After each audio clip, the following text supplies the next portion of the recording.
बिस्मिल्लाहिर्रहमानिर्रहीम। अस्सलाम वालेकुम वरहमतुल्लाहि वबरकातुहू।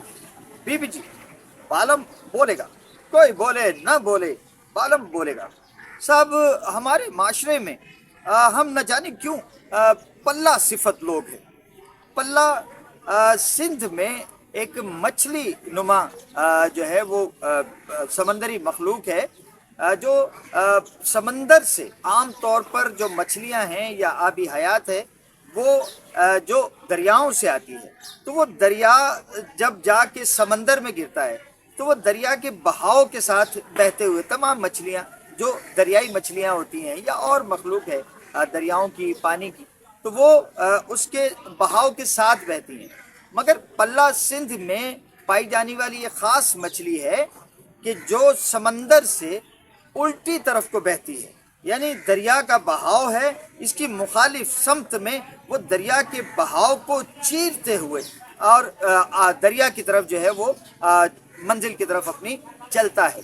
अच्छा, ये समंदर से निकलता है और पहुंचता है सखर बैराज तक। सखर जो पुल है, रोड़ी का जो पुल है, सखर और रोड़ी को जो मिलाता है, यहाँ एक बुजुर्ग की उनका मज़ार है और वहाँ मकामी लोगों के कहने के मुताबिक कि ये वहाँ तक आता है और वहाँ आकर इसका सफ़र जो है इख्तिताम पजीर हो जाता है। बहुत ताकतवर समझा जाता है इसे और लोग बहुत शौक से इसे खाना चाहते हैं, खा नहीं सकते।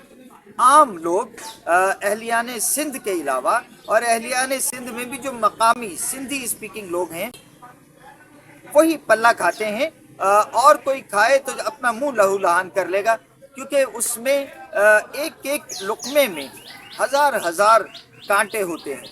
और जो हमारे सिंधी स्पीकिंग लोग हैं, लोकल जो वहाँ के मकामी हैं, वो उसको इस अंदाज से खाते हैं। वो भी एक ट्रिक है, एक फ़न है कि जिससे पल्ला खाया जाता है। और वो खाया यूँ जाता है कि कहते हैं कि वो लोग अपने मुंह में जो लुक़मा डालते हैं उसमें जितनी कांटे आते जाते हैं वो ज़बान से उनको एक तरफ करते जाते हैं और एक तरफ जमा करते जाते हैं। और फिर वक्त आने पर जब ज़्यादा तादाद में कांटे जमा हो जाते हैं तो फिर उसको निकालते हैं और फेंक देते हैं। तो हम लोग जो हैं पल्ला सिफत है। अब मुझे लोग मेरी सहाफ़ती बिरादरी के लोग मुझे पल्ला कहा करते थे, क्योंकि मैंने कभी जो बहाव है मैं उसके साथ कभी नहीं बहा। हमेशा मैं जो लोग कोई आइडिया लेके आते थे, गलत आइडिया, या मुझे इस्तेमाल करना चाहते थे, तो मैं हमेशा उसके मुखालिफ समत में निकलता था। और वो जो मैं कह रहा हूँ कि हम पल्ला सिफत लोग हैं, आप देखिए कि जहाँ लिखा हो कि यहाँ से फूल तोड़ना मना है, हम वहाँ से लाजमन फूल तोड़ते हैं। जहाँ लिखा हो कि यहाँ गाड़ी खड़ी करना मना है, हम लाजमन वहाँ गाड़ी खड़ी करते हैं। जहाँ लिखा हो कि यहाँ पर क्रिकेट खेलना मना है, ये पार्क है, ये लोग यहाँ आके बैठते हैं और ये लोगों के बैठने के लिए है, आराम के लिए है, तो यहाँ क्रिकेट ना खेलें, हम लाजमन वहाँ क्रिकेट खेल रहे होते हैं। यानी जो चीज़ हमें कहीं मना किया जाए हम उसके मुखालिफ काम करते हैं। इसी तरह से हमारे महकमों की हालत है। महकमा बनाया गया एंटी करप्शन कि जनाब इंसदाद बदउनवानी का महकमा है, और मुबैना तौर पे जितनी करप्शन मुल्क में है वो इसी महकमे के लोगों की बदौलत है, इसके कारिंदों की बदौलत है।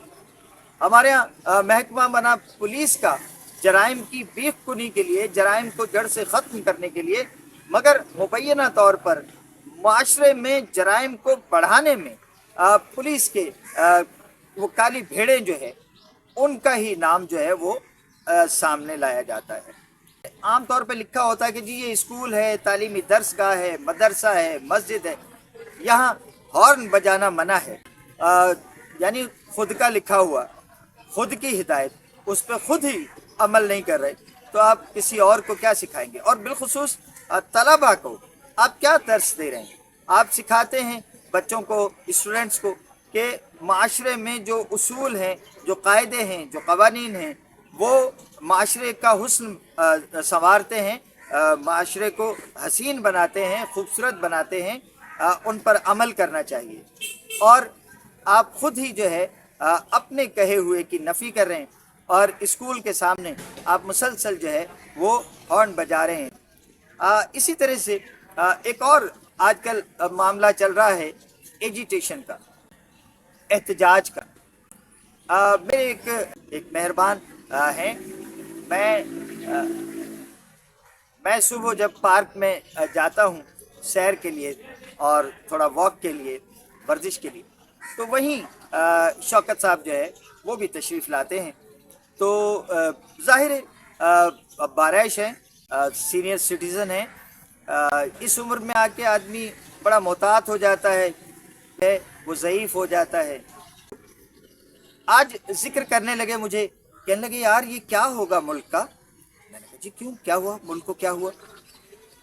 کہنے لگے کہ یار یہ جو روز احتجاج ہو رہا ہے، راستے بند ہو جاتے ہیں، اسکول بند ہو رہے ہیں، کنٹینر لگا دیے جاتے ہیں، لاٹھی چارج ہوتا ہے، شیلنگ ہوتی ہے، پتھراؤ، کیا بنے گا ملک کا؟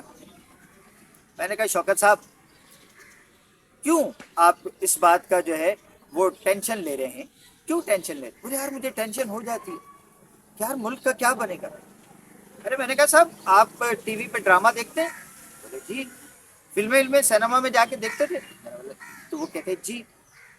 اگر یہ سب دیکھتے ہیں تو اس کو بھی سمجھیے کہ ایک ڈرامہ چل رہا ہے، یہ کوئی فلم چل رہی ہے، یہ فلمیں اور ڈرامے ہیں، صرف ان کے اندر سے کچھ نکلنے کا نہیں ہے، یہ صرف ہماری قوم کے لیے تفریح تباہ کا ایک سامان کیا جا رہا ہے۔ یہ سیاسی ڈرامے کہہ لیجیے، یہ سیاسی فلمیں کہہ لیجیے، آپ ان کی ٹینشن نہ لیا کریں۔ کیوں کہ ان کا اسکرپٹ لکھا ہوا ہے، یہ اسکرپٹڈ ہے۔ یہ جو مظاہرے ہیں، احتجاج ہے، وہ جو ہمارے بچپن میں محاورہ ہوا کرتا تھا نا کہ وہ فلاں جو ہے وہ چور کو کہتے ہیں کہ جی تو چوری کر، اور ساتھ کو کہتے ہیں بھائی تو ہوشیار ہو جا۔ تو یہ اس طرح کا ایک اسکرپٹڈ ڈرامہ ہے۔ ایک کو دیا گیا ہے کہ تم یہ کرو، دوسرے کو کہا گیا ہے بھائی وہ تو پٹھی لائی جا تو پٹھی ٹائی جا۔ تو یہ اس طرح کا ڈرامہ ہے۔ تو آپ کو کوئی ٹینشن لینے کی ضرورت نہیں ہے، ٹینشن فری ہو جائیے، کیونکہ ملک کو کچھ نہیں ہونے کا انشاءاللہ تعالی۔ میں آپ کو یقین دلاتا ہوں کہ پاکستان کو کچھ ہونے کا نہیں ہے، اس لیے کہ پاکستان عطیہ خدا بندی ہے، دین ہے میرے مولا کی، یہ کرشمہ ہے۔ پاکستان کا وجود میں آنا، قائم ہونا، ٹھہرنا، اب تک ٹھہرے رہنا اور تا قیامت چلتے جانا، یہ مالک کا کرشمہ ہے۔ 100 کیا، 1000 کیا، لاکھوں کروڑوں دشمن بھی پیدا ہو جائیں اور وہ چاہیں کہ اس ملک کی کدال لے کے جڑوں میں جو ہے وہ صبح سے لے کے رات تک، اور پھر صبح سے پھر اگلی رات تک، یہ صدیوں بھی لگے رہیں گے، تب بھی پاکستان کو کوئی نقصان نہیں پہنچے گا انشاءاللہ۔ پاکستان قائم رہنے کے لیے حی القیوم نے بنایا ہے اور یہ ہمیشہ قائم رہے گا۔